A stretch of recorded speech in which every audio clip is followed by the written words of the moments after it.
Welcome to this explainer. Today we are tackling an absolute masterpiece of an intellectual puzzle, the Rongorongo Script of Easter Island. We are going to explore the origins, mechanics, and decipherment efforts of a completely isolated civilization that developed a highly complex system of information storage. Here is our roadmap for today. We will cover the artifacts of Rapa Nui, a culture in crisis, the mechanics of the script, analyzing the symbols, the proto-writing hypothesis, and finally, the enduring enigma.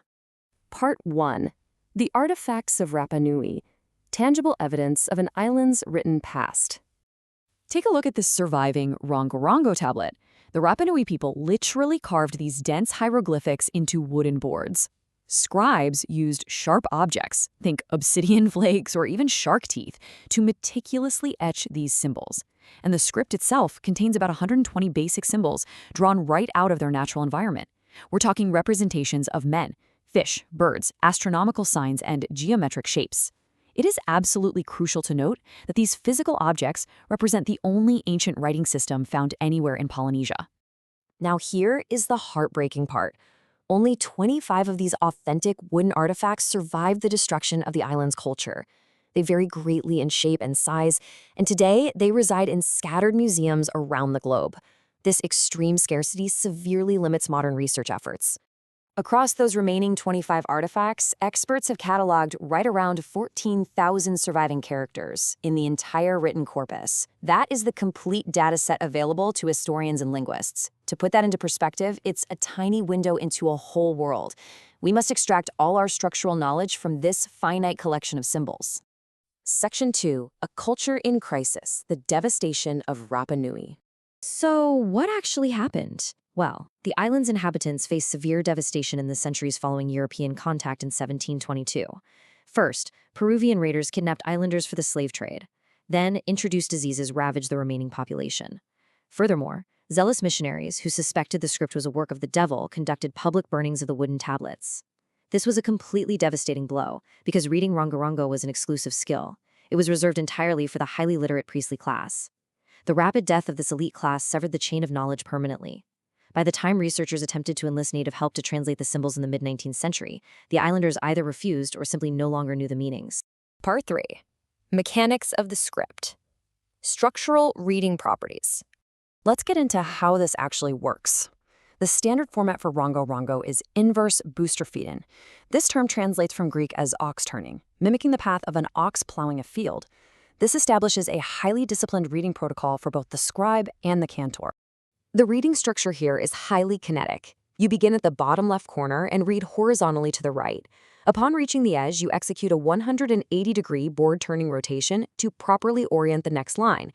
You continue this exact process, flipping the tablet at the end of every single row. Consequently, every second line appears upside down to the modern observer. This physical interaction with the text is a defining characteristic of Rongorongo. It actually shows us how the readers physically engage with their information. Statistical validation confirms the organized nature of this script. Using advanced computation, researchers test the texts against Zipf's law, which is a mathematical principle used to detect linguistic patterns in human language. The resulting data demonstrates clear structural repetition and syntax. This proves without a doubt that we are looking at an organized system of information, not just random decorative scratches. The characters repeat with mathematical predictability. That is a real game changer because it tells us there is a true underlying grammar waiting to be understood. Section 4. Analyzing the symbols, semiotics, and glyphic characters. The script boasts over 450 variants of its basic symbols. Scribes expanded these variants into thousands of complex compound characters. We see basic building blocks agglutinated or glued together to create intricate ideographs. They seamlessly merge recognizable forms to create totally new compound meanings. Scribes also applied highly specific modifications to these base figures. Notice the varying limb positions on this anthropomorphic character. Researchers analyze these symmetrical and non-symmetrical forms, proposing they function as non-phonetic punctuation, or text segmentation. Essentially, they act as visual cues to organize the narrative or structure the chanting of the priest.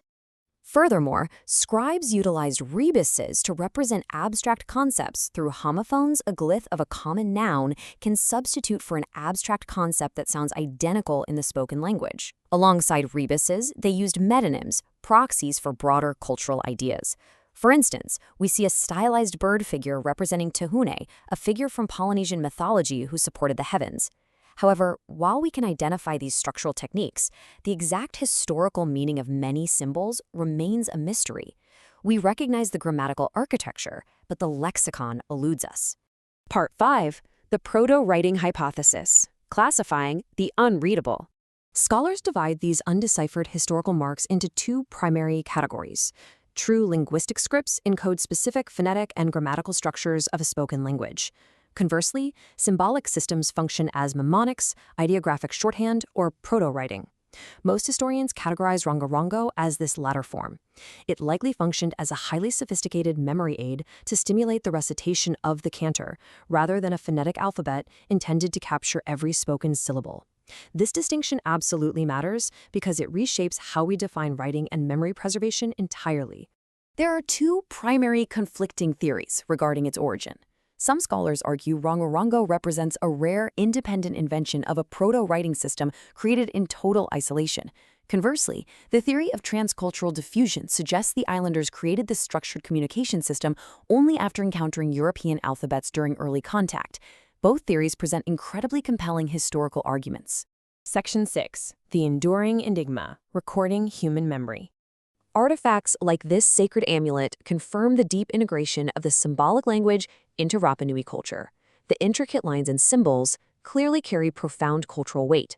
Yet, despite decades of rigorous academic analysis, the precise translation of this language is something I do not know.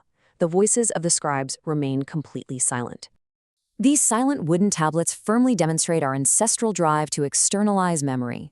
Long before modern data storage or digital archives even existed, humans sought reliable methods to record their folklore, track lunar cycles, and document their existence.